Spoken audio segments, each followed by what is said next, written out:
Islamic state ఉగ్రవాదులే లక్ష్యంగా సిరియాలో వైమానిక దాడులు చేసింది అగ్రరాజ్యం అమెరికా. ఇటీవల అమెరికా సిబ్బందిపై జరిగిన దాడికి ప్రతీకారంగా ఈ ఎయిర్ స్ట్రైక్స్ చేపట్టింది. యుఎస్ రక్షణ కార్యదర్శి పిట్ హెగ్స్తో ఈ దాడులకు ధృవీకరించారు. ఇటీవల ఫార్మ్లీరాలో అమెరికా, సిరియా దేశాల కాన్వాయ్ లక్ష్యంగా ఐసిస్ ఉగ్రవాదులు కాల్పులకు తెగబడ్డారు. ఈ ఘటనలో 3 అమెరికన్ సిబ్బంది ప్రాణాలు కోల్పోయారు, మరికొందరు గాయపడ్డారు. దీనికి ప్రతీకారం తీర్చుకుంటామని అమెరికా అధ్యక్షుడు డొనాల్డ్ ట్రంప్ ప్రతిజ్ఞ చేశారు. ఈ నేపథ్యంలోనే శుక్రవారం రాత్రి భారీ ఎత్తున ఎయిర్ స్ట్రైక్స్ చేసింది యుఎస్ ఆర్మీ. ఐసిస్ ఉగ్రవాదుల మౌలిక సదుపాయాలు, ఆయుధ స్థావరాలే లక్ష్యంగా ఈ దాడులు చేసినట్టు పీట్ హెగ్సేత్ వెల్లడించారు. దీనికి ఆపరేషన్ హ్యాకై స్ట్రైక్ అని పేరు పెట్టారు. ఇస్లామిక్ స్టేట్ ఉగ్రవాదులే లక్ష్యంగా సిరియాలో వైమానిక దాడులు చేసింది అగ్రరాజ్యం అమెరికా. ఇటీవల అమెరికా సిబ్బందిపై జరిగిన దాడికి ప్రతీకారంగా ఈ ఎయిర్ స్ట్రైక్స్ చేపట్టింది. యుఎస్ రక్షణ కార్యదర్శి పీట్ హెగ్సేత్ ఈ దాడులను ధృవీకరించారు.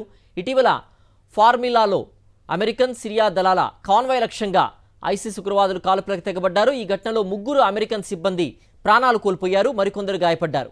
దీనికి ప్రతీకారం తీర్చుకుంటామని అమెరికా అధ్యక్షుడు డొనాల్డ్ ట్రంప్ ప్రతిజ్ఞ చేశారు. ఈ నేపథ్యంలోనే శుక్రవారం రాత్రి భారీ ఎత్తున ఎయిర్ స్ట్రైక్స్ చేసింది యుఎస్ ఆర్మీ. ఐసిస్ ఉగ్రవాదుల మౌలిక సదుపాయాలు, ఆయుధ స్థావరాలే లక్ష్యంగా ఈ దాడులు చేసినట్టు పీట్ హెగ్సేత్ వెల్లడించారు. దీనికి ఆపరేషన్ హ్యాకై స్ట్రైక్ అని పేరు పెట్టారు.